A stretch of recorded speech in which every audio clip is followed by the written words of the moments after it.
Good morning students. आज हम time and distance जो हम राकेश यादव सर की क्लास नोट से कर रहे हैं, तो उसमें जो 60 क्वेश्चन तक कर चुके थे, 61 क्वेश्चन आज हम करने जा रहे हैं। तो चलिए देखते हैं क्वेश्चन क्या कहता है। एक ट्रेन एक सुरंग की ओर जा रही है। सुरंग के अंदर ए बी के 2/5 भाग दूरी पर एक बिल्ली बैठी है। तो हम उसी तरह ही करते एक सुरंग बना लेते हैं। तो सपोज़ कि एक सुरंग है, इसके टोटल 5 हिस्से हैं। तो एक हिस्सा यहाँ तक हो गया, दूसरा हो गया, तीसरा हो गया, चौथा हो गया और ये 5वां हो गया। तो 5 हिस्से हो गए। अब यहाँ कहता है और 1/, यहाँ पे 2/5, यानी कि सपोज़ करते हैं यहाँ पर ये 2 मीटर मान लेते हैं कि 2 मीटर की दूरी पर बिल्ली बैठी है। यहाँ से ट्रेन आ रही है, ठीक है। ट्रेन जो है यहाँ से इस तरीके से आ रही है।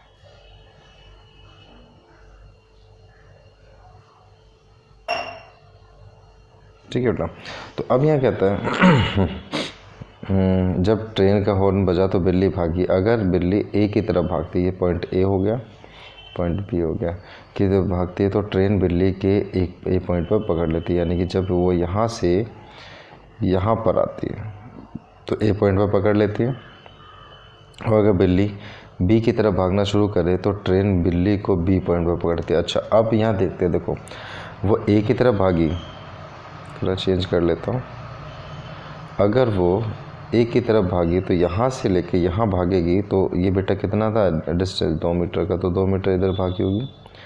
और जैसे 2 मीटर इधर भागी तो ट्रेन भी इसको यहीं पकड़ लेती है। लेकिन जैसे ही वो यहाँ से इधर की तरफ भागी तो 2 मीटर तो हम उतना ही मान लेते कि 2 मीटर तक अगर यहाँ पे भी भागती तो आपको पता है बेटा ट्रेन तो यहाँ आ गई होती, ट्रेन इस जगह पर आ गई होती, ठीक है। ट्रेन यहाँ पर आ गई होती क्योंकि वो कहता है कि 2 मीटर अगर इसे इधर भागेगी तो भी ट्रेन यहाँ आएगी, तो 2 मीटर अगर पीछे की तरफ भागी तो भी ट्रेन यहाँ पे आ गई होगी। अब यहाँ से आगे वो 1 मीटर और भागी, क्योंकि कहता है कि बी पॉइंट तक गई, तो 1 मीटर और भागी। 5 हो गए टोटल, 2 2 4 और 1 5, ठीक है। तो 1 मीटर और भागी। अब जब 1 मीटर और भागी तो ट्रेन जो यहाँ पे थी वो ट्रेन उसको यहाँ बी पॉइंट पर पकड़ लेती है। इसका मतलब क्या हुआ, जैसे ही उसने 1 मीटर की दूरी तय की बिल्ली ने, और ट्रेन ने कितनी दूरी तय की, 2 और 1, यानी कि टोटल 5 मीटर की दूरी तय की। तो हम इसको कर सकते हैं कि अगर हम ट्रेन की बात करते हैं और एक जगह बिल्ली की बात करते हैं तो हमें एक चीज़ नज़र आई कि जैसे ही ट्रेन जो दूरी हम ले लेते हैं, जैसे बिल्ली ने 1 मीटर की दूरी तय की, ट्रेन ने 5 मीटर की दूरी तय कर ली। और बेटा जो रेशियो दूरी का होता है या डिस्टेंस का होता है वही तो उनकी स्पीड या चाल का होता है। तो चाल का भी तो रेशियो ये होना चाहिए, 5:1, ठीक है। तो यही पूछा गया कि ट्रेन है ना, ट्रेन और बिल्ली की गति का अनुपात ज्ञात करो, ठीक है, यही पूछा हुआ। तो यही आंसर हो गया 5:1। चलिए नेक्स्ट क्वेश्चन देखते हैं।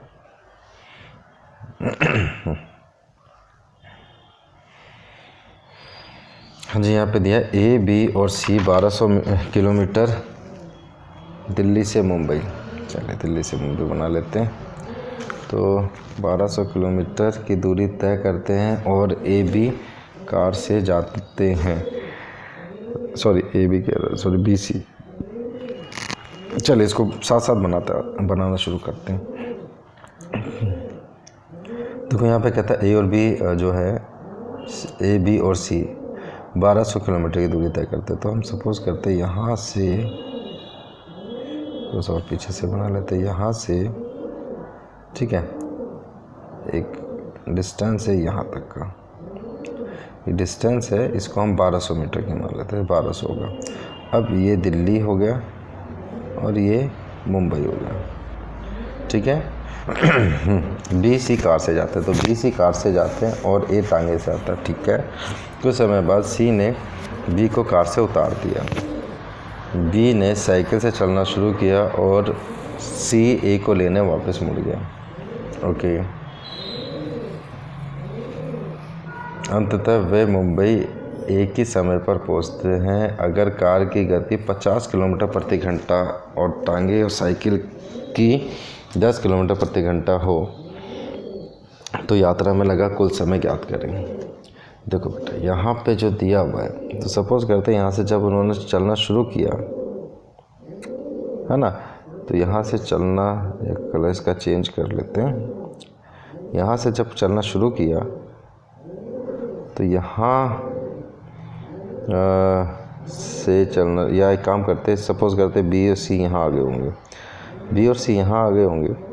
अब सी जो है ना, सी तो वापस मुड़ता है ए को लेने के लिए, और बी जो है इससे आगे जाते हैं। यहाँ पे बी हो गया, बी से आगे जा रहे हैं। अब बी जो है यहाँ से किससे चलना शुरू करता है? साइकिल से। तो यहाँ पे उसने साइकिल से चलना शुरू किया, और ये जो है ना ए जो है यहाँ तक आ रहा होता है।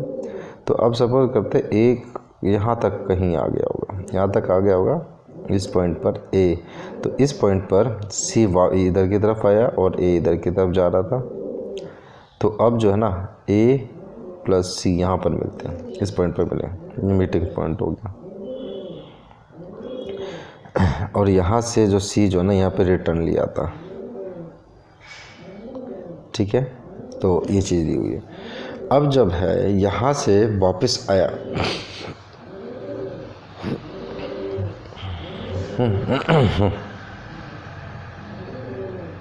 तो अब देखो यहाँ पे अगर मानते हैं कि यहाँ से लेके जो ए ने जो यहाँ पे डिस्टेंस कवर की होगी यहाँ से लेके यहाँ तक, वो एक्स डिस्टेंस हम मान लेते हैं कि एक्स की होगी, और एक्स की होगी, और जो सी ने ए तक आने में वापस की वो वाई का मान लेते हैं कि वाई डिस्टेंस होगी। तो अगर यहाँ पे ए और सी को लेके चलते हैं ए और सी को लेके चले हम,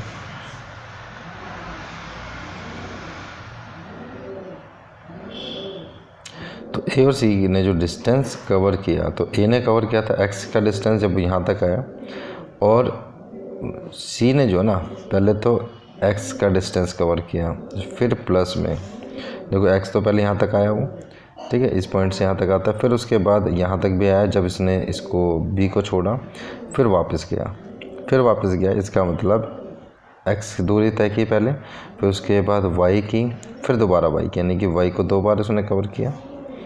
और उनकी जो स्पीड है वो है इसकी 10 और इसकी है 50, ठीक है, ये दिया हुआ है। तो ये दिया हुआ है, आगे इसको सॉल्व करने की कोशिश करते हैं। तो हमें पता चलता है क्रॉस मल्टीप्लाई अगर हम यहाँ करते हैं तो ये आ जाता है एक्स बटे में एक्स प्लस 2y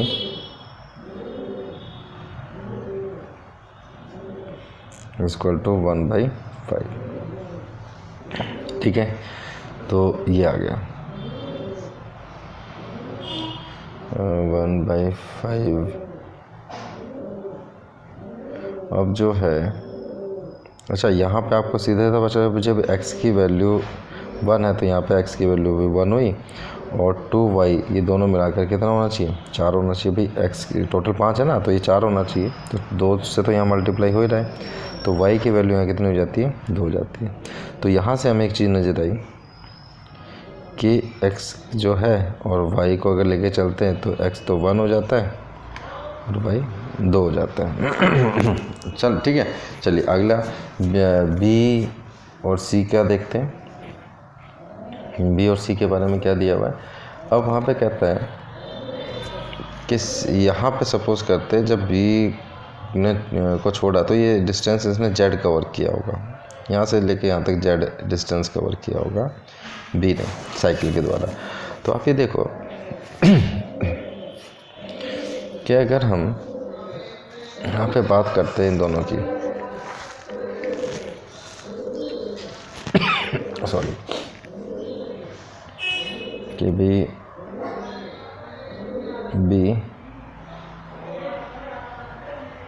और सी की बात करते हैं, बी और सी की बात करते हैं, तो हमें पता है कि बी ने जो है ना जेड डिस्टेंस कवर किया और सी ने कितना किया, पहले वाई आया फिर वाई वापस गया, यानी कि 2y हो गया, और फिर उसके बाद जेड भी कवर किया जो कि यहाँ से देखो, पहले c जो है यहाँ से यहाँ आया, फिर यहाँ से वापस आया, यानी कि 2 बार y किया और फिर उसके बाद z के उसमें चला गया, यहाँ पे लास्ट में एंड पॉइंट पे पहुँचा, तो ये डिस्टेंस कवर किया। और इसकी स्पीड है 10 और इसकी है 50।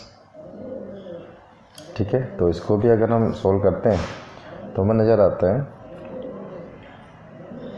क्रॉस मल्टीप्लाई कर लेते हैं, तो z बटे में 2y plus z equal to हो जाएगा 1/5। 1/5 जैसे हमने देखा तो हमें पता चला z की वैल्यू 1 है, तो y की वैल्यू यहाँ पे भी 2 है, तो y की वैल्यू यहाँ पे भी 2 है। तो इसका मतलब क्या हो गया सॉरी, यहाँ लिख लेते हैं।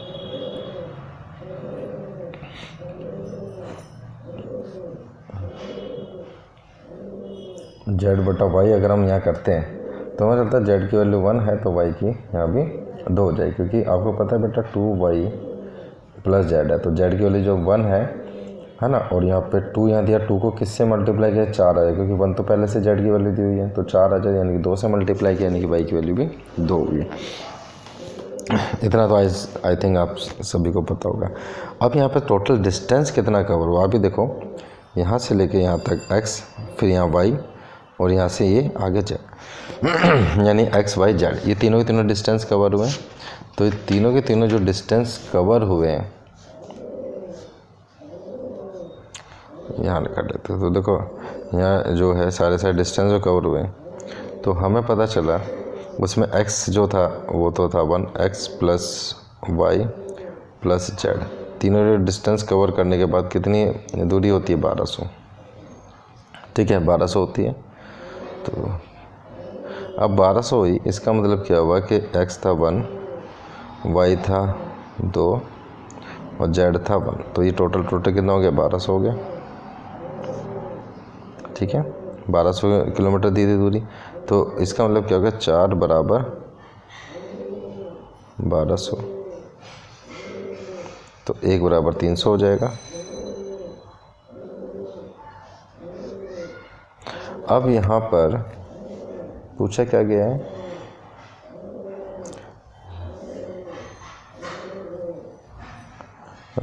एक ही समय पहुँचते, अगर कार की गति 50 किलोमीटर प्रति घंटा और टांगे की साइकिल से 10 किलोमीटर प्रति घंटा ले तो यात्रा में लगा कुल समय ज्ञात करो।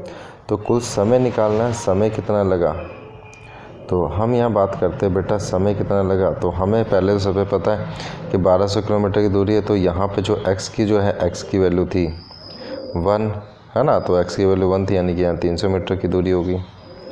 उसके बाद y की जो है y की है 2, तो यहाँ पे होगी 300, यहाँ पे 600 हो जाएगी, उसका डबल है, और उससे आगे फिर 300 होगी, यहाँ से लेके यहाँ तक फिर 300 होगी, तो टोटल 1200 होनी चाहिए। 3 3 6 और 6 1200, तो ये हो जाएगी। तो अब 1200 की जो दूरी हुई तो उसमें क्या हुआ भाई, शुरू की जो ये 300 मीटर की दूरी है जो x है, ठीक है, तो ये होगी। तो हमें अगर हम किसी को एक को लेके चलते, या तो a और c को लेके चल देते, या b और c को लेके चल देते, जैसा मर्जी आप लेके चल सकते हो, आंसर दोनों से आएगा। तो अगर हम बात करते हैं कि भी a ने ये दूरी तय की, तो 300 मीटर की दूरी तय की a ने, जगह कहीं नहीं बच रही है, एक सेकंड होल्ड कीजिए, थोड़ा सा स्पेस यहाँ बना लेता हूँ।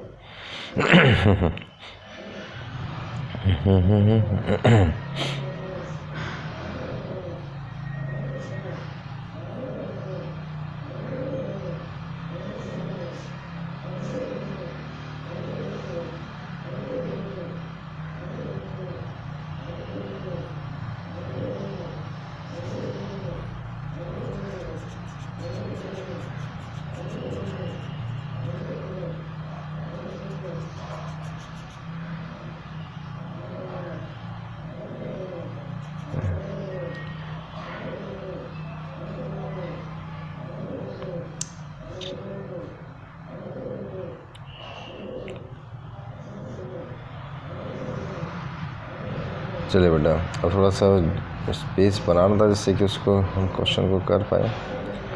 तो हम यहाँ देख लेते हैं। चलिए, तो अब यहाँ पे हो गया। तो ए ने जो दूरी तय की थी ना,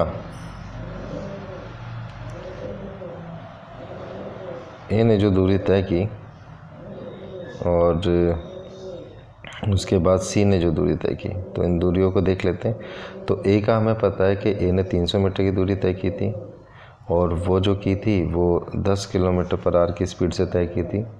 और प्लस में अब सी ने जो तय की, देखो सी ने जो तय की, अगर उसको आप देखोगे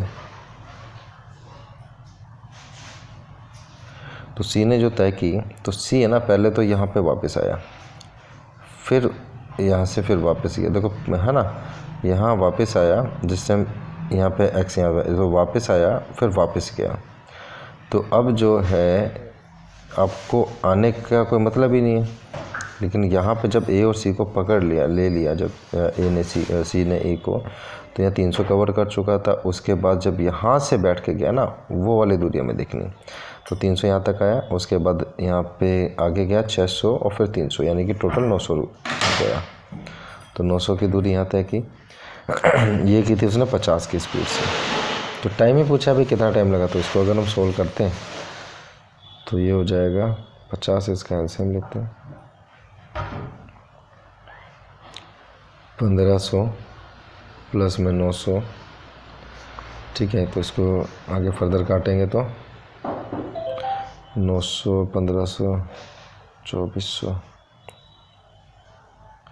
2400 बटे 50, ठीक है। इसको काटने के बाद आपका जो आएगा वो आंसर आएगा 48 आवर्स, ठीक है बेटा। तो इसका आंसर हो जाता। चलिए ठीक है, तो अगला क्वेश्चन देखते हैं। आई थिंक समझ में आ गया होगा आपको। मैंने थोड़ा सा इसको पूरा हटाया नहीं, जैसे कि आपके पास ये भी रहे क्वेश्चन, तो आपको ना आपने देख ही लिया था क्या है। उसके आगे की जो है कार्रवाई यहाँ पे मैंने इसी जगह पे कर दी। चलिए अगला क्वेश्चन, नेक्स्ट क्वेश्चन पे आते हैं।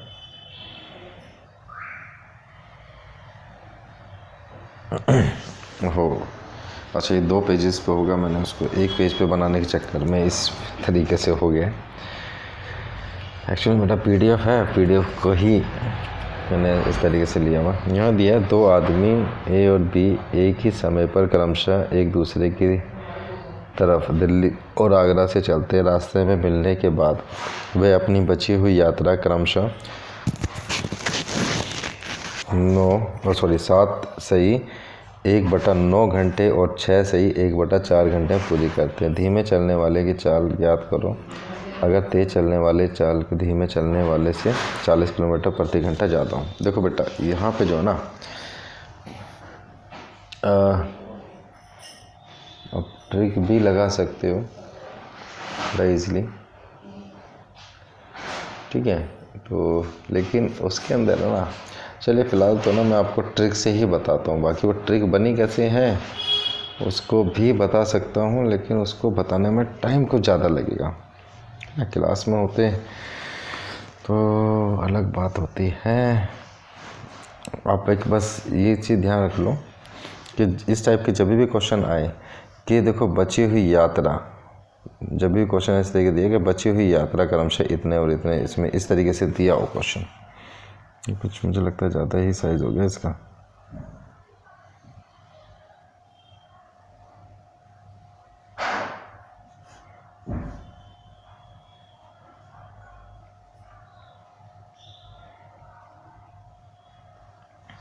देखो अब यह देखो बची हुई यात्रा में जब दिया हो ना जो भी टाइम, तो यहाँ पे दिया हुआ 9 7 63 और 1 64, तो 64 बटा, अच्छा देखो स्पीड ऑफ ए बटे स्पीड ऑफ बी बराबर होता है टाइम टेकन बाय, जो बची हुई यात्रा का जो टाइम टेकन बाय बी बटे में time taken by A, time taken by A. बस इसको ध्यान रखना है, आप किसी भी क्वेश्चन को आसानी से बना सकते हैं, ठीक है। इसको ध्यान रखना है, आसानी से बन जाएगा। साइज इसका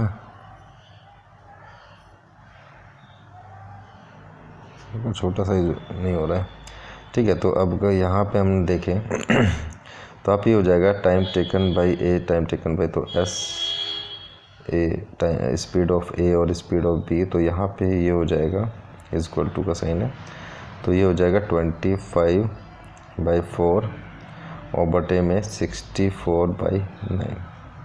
ठीक है, इसको आगे करते हैं तो आपको पता चला कि भाई ये इस तरीके से हो जाएगा 25/4 इंटू में 9 ऊपर आ जाएगा और 64 नीचे आ जाएगा। इसको सोल्व करते हैं। ठीक है, तो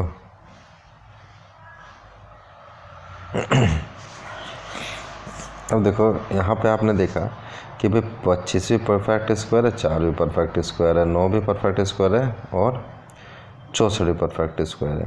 तो 25 किसका परफेक्ट स्क्वायर है? 5 का। 4 किसका है? 2 का। इंटू 9 किसका है? 3 का। और 64 किसका है? 4 का। तो इसको ऐसे लिख लेते हो और ये आ जाएगा 5 दिया 15, तो ये 15 आ जाएगा और यहाँ 4 दूनी 8, 4 दूनी 8। ये जो सॉरी हो 64 में गलत लिख गया, 8 का हुआ ना, 8 का हुआ सॉरी। तो ये हुआ, तो 2 8 16, तो ये हो जाएगा। अब बेटा इस तरीके से आ गया, तो आपको पता चला कि भाई ये जो है 15/16 ये आ गया। तो 15/16 आया क्या? SA/SB, यानी speed of A speed of B. Question में पूछा क्या गया है ना, धीमे चलने वाले की चाल ज्ञात करो। तो धीमे चलने वाले की चाल ज्ञात करनी है, तो धीमे चल रहा है ये 50 वाला। तो अब यहाँ देखते हैं, देखो इसको हम लेके चलते थे 15 और यहाँ एक आया 16, तो दोनों का डिफरेंस कितना है? हमारे अकॉर्डिंग 1 का डिफरेंस है। ठीक है, लेकिन यहाँ पे क्वेश्चन में कहता है कितने अंतर है? 40 का अंतर, यानी कि 1 बराबर 40 हो गया, 40 किलोमीटर। तो 1 बराबर 40 किलोमीटर, तो 15 बराबर क्या होगा? तो 15 बराबर हो जाएगा 15 इंटू 40, यानी कि 600 किलोमीटर पर आवर। ठीक है, धीमे वाला हो गया। अगर तेज़ वाला पूछता तो तेज़ वाला 16 है, तो 16 है, तो बेटा 16 बराबर क्या हो जाता है? तो 16 को 40 से मल्टीप्लाई, क्योंकि 1 बराबर 40 है, तो हो जाता है 640 किलोमीटर पर आवर। ठीक है, तो ये आंसर हो जाते हैं। चलिए बेटा नेक्स्ट क्वेश्चन पे चलते हैं।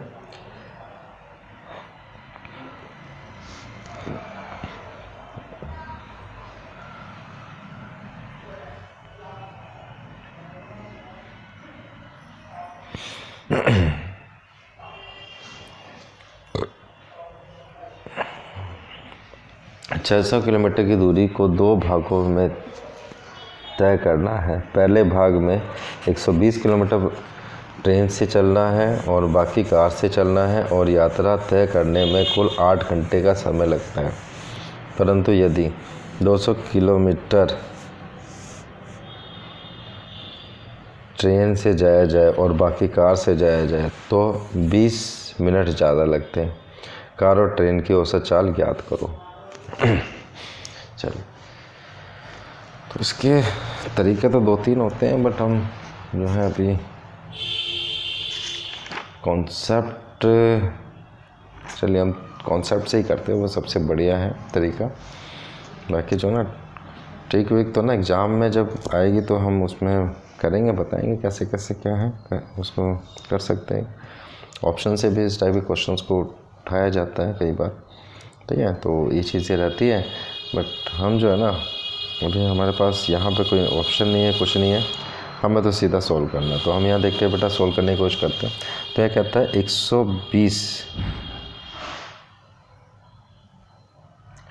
ठीक है यार, ये इतना जो फाइन नहीं चल पा रहा ज़्यादा।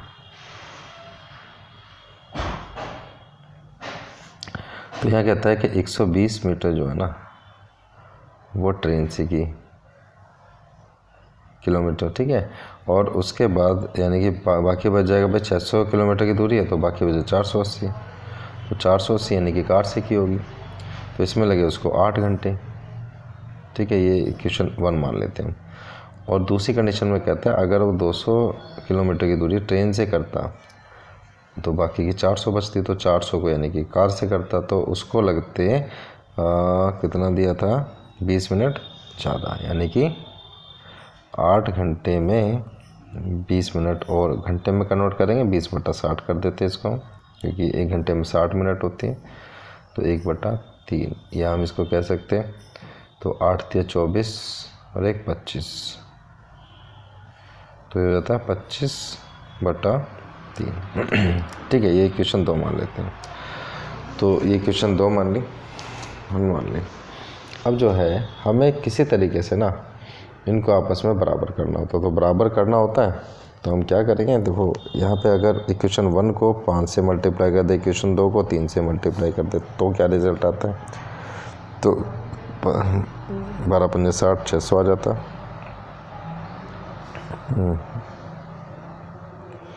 इधर करते हैं तो 12 × 5 = 60, 600 आता है यहाँ पे बटे टी, और प्लस में 2400/c इक्वल टू हो जाता 8 × 5 = 40। ठीक है, नीचे हो जाता 600/t और प्लस में 1200/c, और यहाँ 3 से 3 कट जाता तो यहाँ बचता खाली 25। ठीक है, अगर इसको हम आपस में माइनस करते हैं तो अब देखोगे बेटा ये माइनस का हो जाएगा, ये माइनस का हो जाएगा, ये भी माइनस का हो जाएगा, तो ये आपस में कैंसिल। जब भी कैंसिल हो रहा होगा तो यहाँ पे बचेगा 2400 में 1200 गए तो 1200। ठीक है, बटा c इक्वल टू 15। ठीक है, इसको फर्दर काटते हैं तो ये कटने के बाद यानी c बराबर आ जाएगा 80 किलोमीटर। c बराबर हो गया 80 किलोमीटर पर आवर। ठीक है, उसी तरीके से अगर हम यहाँ t को निकालना है तो हम c की जो वैल्यू ना यहाँ किसी भी एक में रख लेते हैं, या इस वाले में रख लो, नीचे वाले में रख लो, या ठीक है जिस मर्जी में रख लो। तो यहाँ करते हैं तो c 80 है, ये c हुआ 8 16 8 8 6 48 6 आ जाएगा, और फिर उसके बाद 6 वहाँ जाके 2 बचेगा, 2 और 12 120 को 6 से काट 2 से डिवाइड किया तो 60 आ जाए। यानी कि ट्रेन के जो स्पीड हो जाती है बेटा वो 60 किलोमीटर पर आवर हो जाती है। ठीक है, ये हो जाता है। यही क्वेश्चन में पूछा गया कि उसकी स्पीड कितनी होती है, 80 होती है, और कार की, और ट्रेन की जो है ट्रेन की 60 होती है। तो यही पूछा गया था, ये आंसर है। ठीक है बेटा, चलिए नेक्स्ट क्वेश्चन पे चलते हैं।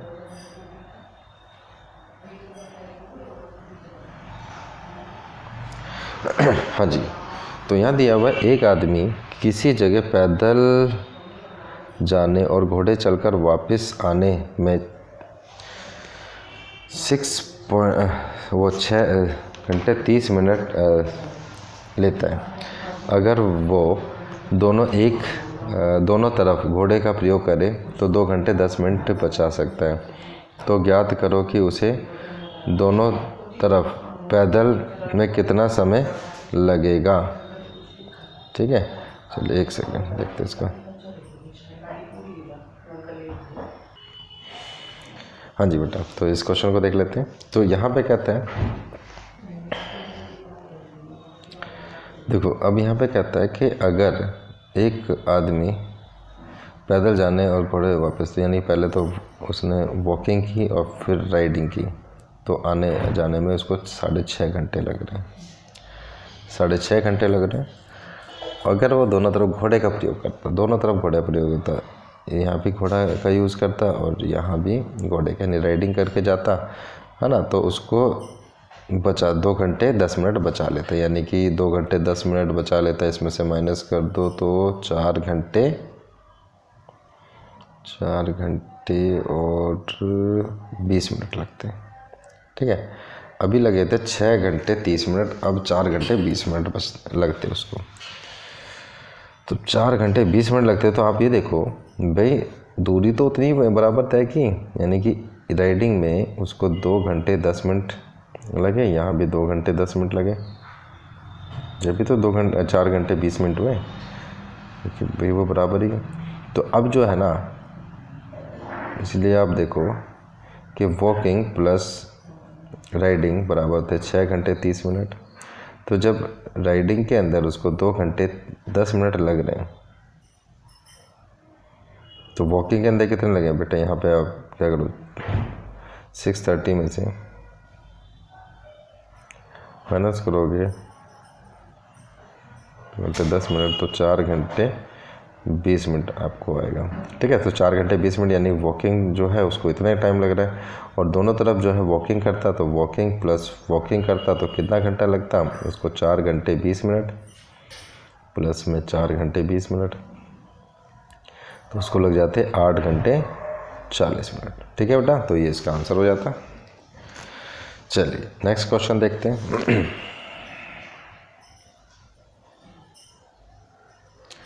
बिना रुके एक आदमी किसी निश्चित दूरी को 42 किलोमीटर प्रति घंटे की औसत चाल से तय करता है और रुक रुक कर उसी दूरी को 28 किलोमीटर प्रति घंटे की औसत चाल से तय करता है।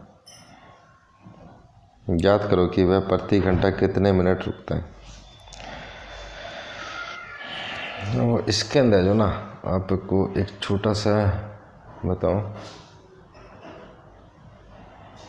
बिना रुके एक आदमी की निश्चित दूरी को 42 किलोमीटर प्रति घंटे के औसत तय करता है, रुक रुक कर उसी 28 किलोमीटर प्रति घंटे की औसत से तय करता है।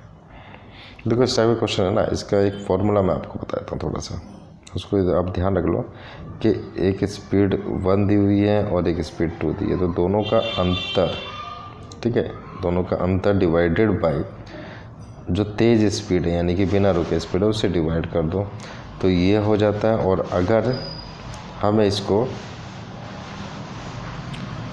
प्रति घंटे में कितने मिनट रुकता है, तो यहाँ मिनट की बात दी कितने मिनट रुकता है, तो मिनट के लिए हम यहाँ क्या करेंगे 60 से मल्टीप्लाई कर देंगे, तो यहाँ मिनट पर आवर रुकने का टाइम आ जाता है।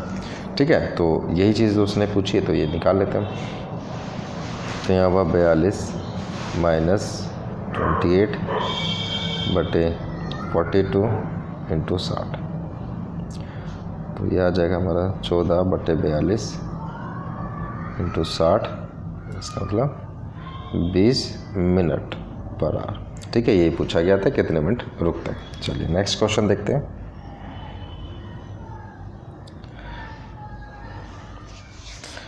अगला क्वेश्चन दिया हुआ, बिना रुके इसकी औसत चाल 54 किलोमीटर प्रति घंटा है और रुकने के का समय मिलाकर बस की औसत, अच्छा बस था वो, सॉरी इसकी बजाय बस ही है, मैं इस पढ़ गया था। बस की औसत चाल 45 किलोमीटर प्रति घंटा हो जाती है, ज्ञात करो कि बस प्रति घंटा कितने मिनट रुकती है। तो वही चीज़ है, तो पहले दिए 54 माइनस हो जाएगा 45 बटे 54 इंटू 60, तो इसको सॉल्व करेंगे बेटा 9/54 इंटू 60, तो हमारा आंसर आ जाएगा 10 मिनट पर आवर। ठीक है, चलिए नेक्स्ट क्वेश्चन देखते हैं। बड़े इजी क्वेश्चन थे ये दोनों, समझ में आ गए होंगे आई थिंक। चलिए अगला देखते हैं, क्वेश्चन नंबर 68। एक ट्रेन 36 किलोमीटर की किसी दूरी को 12 किलोमीटर प्रति घंटे की चाल से तय करती है। अगर ये ट्रेन प्रति घंटे 12 मिनट रुकती हो तो ये दूरी तय करने में कुल कितना समय लगेगा। ठीक है, तो यहाँ देखते हैं, एक ट्रेन 36 किलोमीटर की दूरी किलोमीटर की किसी दूरी को 12 किलोमीटर प्रति घंटे की चाल से तय करती है। तो दूरी है बेटा 36 किलोमीटर की, 12 किलोमीटर पर आवर की स्पीड से तय करती है, यानी कि उसको टोटल जो लग रहे होंगे 3 घंटे लग रहे होंगे। ठीक है, अब यहाँ पे कहता है अगर यह ट्रेन प्रति घंटे 12 मिनट रुकती है, हर एक प्रति घंटे, ठीक है 12 मिनट रुकती है, तो कुल जो है 12 घंटे लग रहे हैं ना। हाँ, तो प्रति घंटे जो है 12 मिनट रुकती है, तो रुके कितनी बार। फिर आप ये देखो कि 36 किलोमीटर की दूरी है, तो पर घंटे नहीं बेटा, ये घंटे नहीं होना चाहिए, थोड़ा सा मुझे है गलत है, घंटे नहीं है बेटा, ये आपका प्रति किलोमीटर होना चाहिए, प्रति किलोमीटर, है ना, प्रति किलोमीटर होना चाहिए। ये क्वेश्चन वैसे गलत है। प्रत्येक किलोमीटर 12 मिनट रुकती है।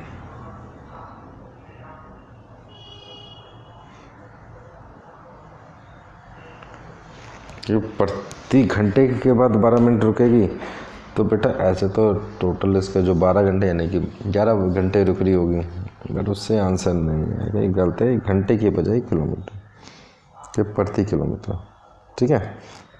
तो प्रति किलोमीटर रुकती है, तो 1 किलोमीटर में 12 मिनट रुकती है, तो वो कितनी बार रुकेगी बेटा? 35 बार रुकेगी।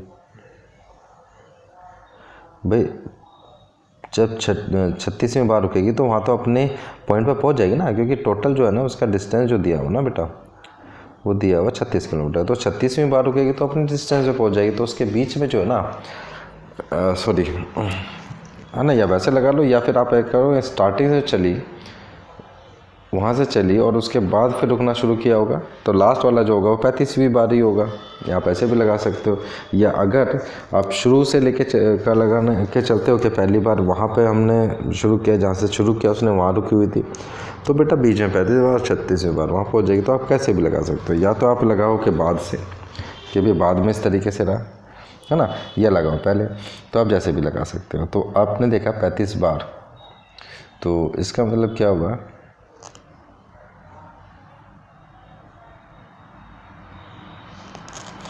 है ना।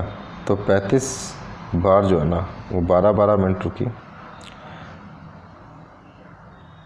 तो अगर घंटे में इसको कन्वर्ट करना है तो डिवाइड बाय 60 कर देंगे। तो अब ये क्या है, घंटे में बता देंगे, तो इसको 12 पंजे 60, 5 सत्ते 35, तो आंसर आएगा 7 घंटे। तो 60 घंटे रुकेगी। होगा। अब यहाँ पे पूछा हुआ कितना समय लगा, कितना समय लगा याद रखना बेटा, 3 घंटे वैसे लगता है अगर सीधा सीधा चलती, और 7 घंटे रुक गई, तो 3 घंटे प्लस में 7 घंटे, तो आपका आंसर आएगा 10 घंटे। तो 10 घंटे वो उसको लगेगा अपने स्थान पर पहुँचने में, ठीक है। चलिए नेक्स्ट क्वेश्चन देखते हैं।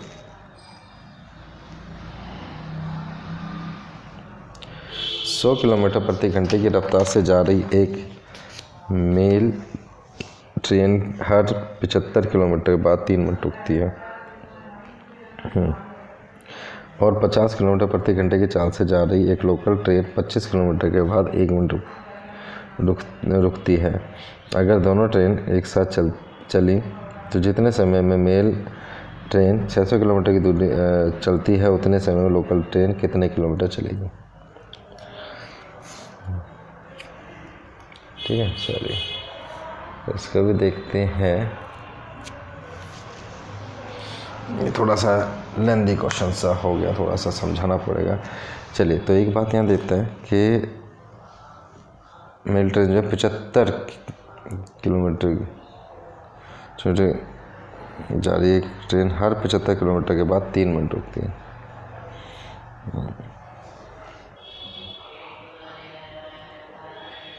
देखो यहाँ पे कहता है ना कि उसकी जो स्पीड दी जो है वो दी है 100 किलोमीटर प्रति घंटे की रफ्तार से, और वो कितनी डिस्टेंस तय कर रही है 600।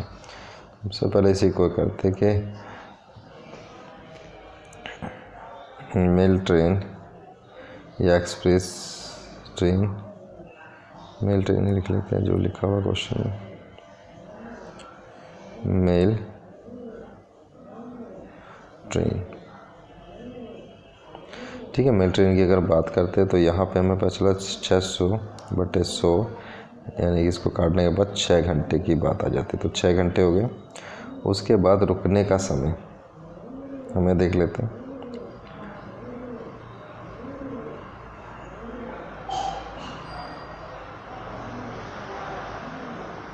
तो रुकने का समय की अगर हम बात करते हैं यहाँ पे, तो आप देखो 600/75, 75 किलोमीटर के बाद 3 मिनट रुकती है, यानी कि 7 बार रुकी होगी।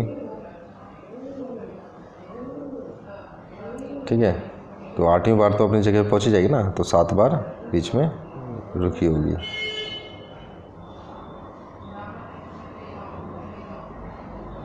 तो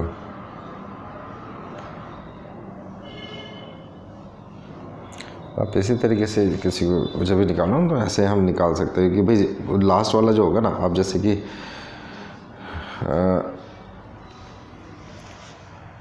हमें पहले क्या तो जैसे डिवाइड करते हैं ना, आप ये देख लो कि अभी 8 बार में तो पूरा चला जाएगा, लेकिन 8वीं बार तो अपनी जगह पहुंच जाएगी, तो यानी बीच में 7 बार रुकी।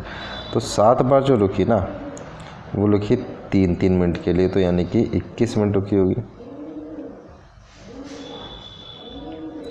यानी कि मेल ट्रेन द्वारा जो कुल समय जो लिया गया ना, अभी तक 6 घंटे की बात हो रही थी, तो अब जो है वो होगा कुल समय जो उसने लिया वो लिया हुआ 6 घंटे और 21 मिनट। 6 घंटे और 21 मिनट इतना लिया। अब लोकल ट्रेन की बात कर लेते हैं।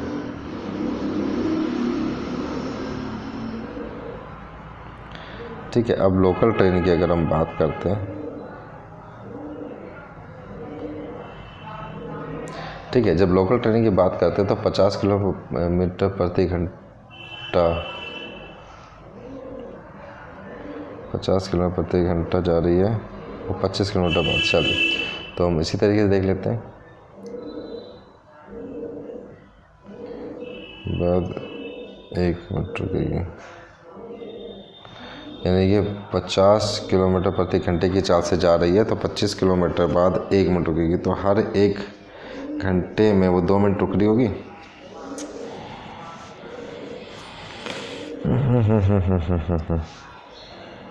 ठीक है, तो ये चीज़ दी हुई है।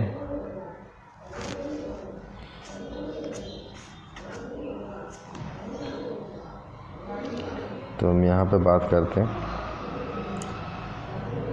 कि 50 किलोमीटर पर आवर है, 2 मिनट रुक रही होगी हर 1 किलोमीटर के बाद। भाई अभी क्या 25 किलोमीटर के बाद 1 मिनट रुकती है, तो 50 किलोमीटर के बाद यानी कि 2 मिनट रुकती होगी, तो 50 किलोमीटर 1 घंटा हो गया ना, तो 1 घंटे में 2 मिनट रुकती है। तो ये कहता है, तो अब ये लगा लो कि अगर 6 घंटे चलती तो 6 घंटे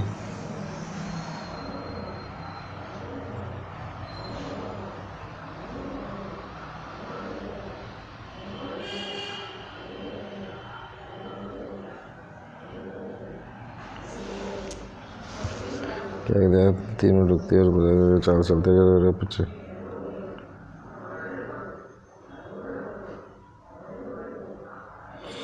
है ना। अब यहाँ पे जो होगा ना 2-2 मिनट करके रुक रही है, यानी कि 12 मिनट रुक रही होगी, प्लस में 12 मिनट, है ना, ये हो गया।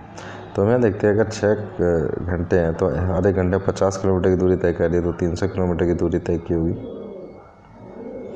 तो 300 किलोमीटर की जो दूरी तय की होगी उसने, वो कितने टाइम में की होगी, ये ऊपर 6 घंटे 12 मिनट में, तो 300 किलोमीटर की दूरी जो की 6 घंटे 12 मिनट में, इतने होती है। अब बेटा बाकी का जो है ना 21 मिनट की बात है, 21 मिनट की, तो अब बाकी का टाइम कितना बचा, 9 मिनट बचा। तो 9 मिनट में कितना चल रही होगी, तो भाई 1 घंटे में 50 किलोमीटर की दूरी तय करें, तो 9 मिनट में 9/60 कर लेते हैं। तो यहाँ अगर इसको सॉल्व करते हैं, 3 दूनी 6, 3 3 9, 3 दूनी 6, और यहाँ पे जो हो जाएगा 5 दिया 15, 15/2, तो यानी कि 7.5। तो 7.5 किलोमीटर की दूरी तय की होगी। तो कुल दूरी अगर यहाँ निकालते हैं तो वो रहेगी आपकी, चलिए इसको एक बार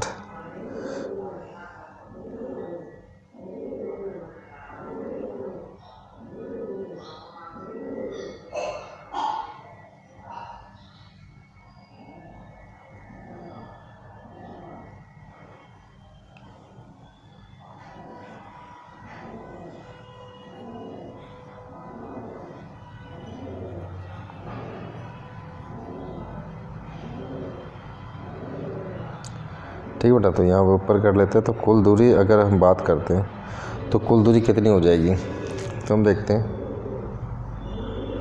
सॉरी,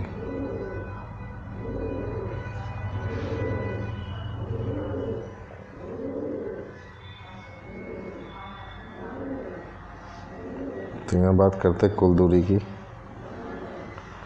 तो कुल दूरी जो हुई वे 300 किलोमीटर वहाँ पे 12 मिनट में तय की और बाद में 7.5 किलोमीटर और तय की गई। तो टोटल दूरी हो जाएगी 307.5 किलोमीटर। ठीक है बेटा, तो ये इसका आंसर हो जाएगा। चलिए अगला क्वेश्चन देखते हैं।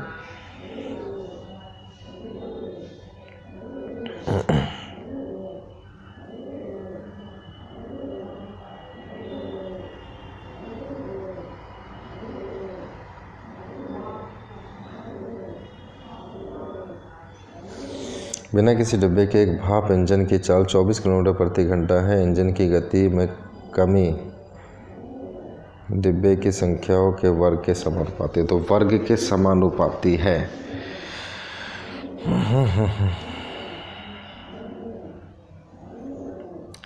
इंजन की गति में कमी डिब्बे की संख्याओं के वर्ग के समानुपाती है। ठीक है,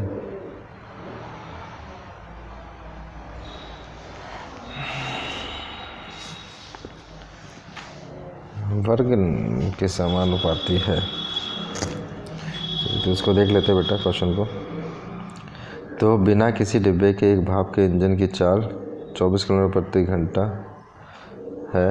इंजन की गति में कमी डिब्बे के, तो कमी यानी डिक्रीज़ जो बात करते हैं, डिक्रीज़ जो है वो दिया हुआ है डिब्बे के संख्या। यहाँ बेटा मुझे वर्ग नहीं है होना चाहिए, वर्गमूल होना चाहिए। इस तरीके से आंसर निकलेगा ना, वर्ग से नहीं वर्गमूल से निकलेगा, वर्गमूल होना चाहिए। ठीक है, वर्गमूल के समानुपाती, तो यानी कि डिक्रीज जो हो गया ना के समानुपाती है। तो यहाँ पे हो जाएगा डिब्बे की संख्या यानी वैगन्स। ठीक है, तो ये इस तरीके से हो जाएगा। तो ये बात हो रही है।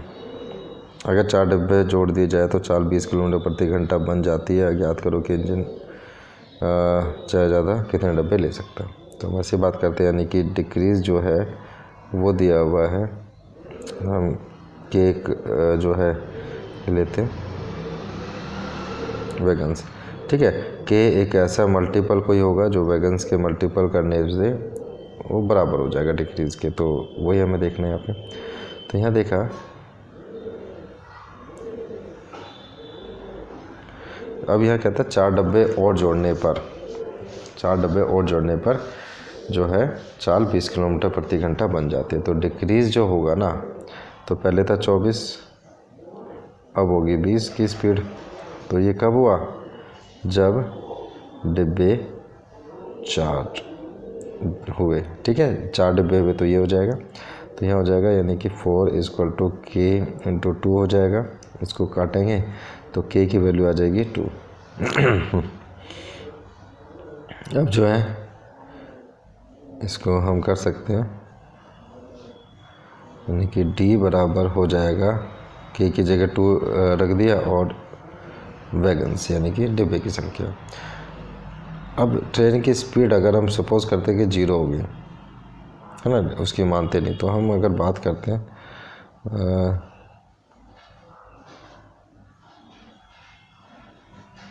24 - 24 0, है ना। अगर 0 हो जाती है, अभी 0 हो जाती है, यानी कि अभी 24 की स्पीड चल रही है और 24 ही 0 हो जाती है, तो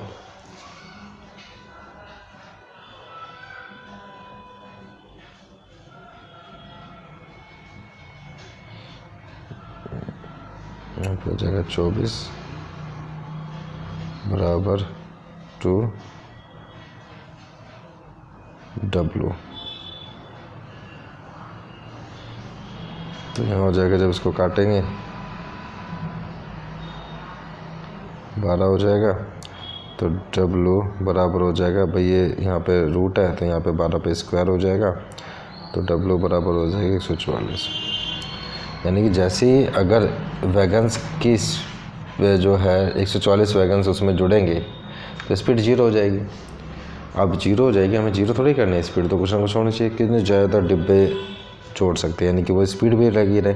तो अब जो ना मैक्सिमम इसके अंदर जोड़ सकते हैं 143, क्योंकि जैसे 144 यानी कि एक और फालतू जोड़ देंगे बस ये क्या होगा, वो स्पीड 0 हो जाएगी। क्लियर? इसको इस तरीके से किया जा सकता है।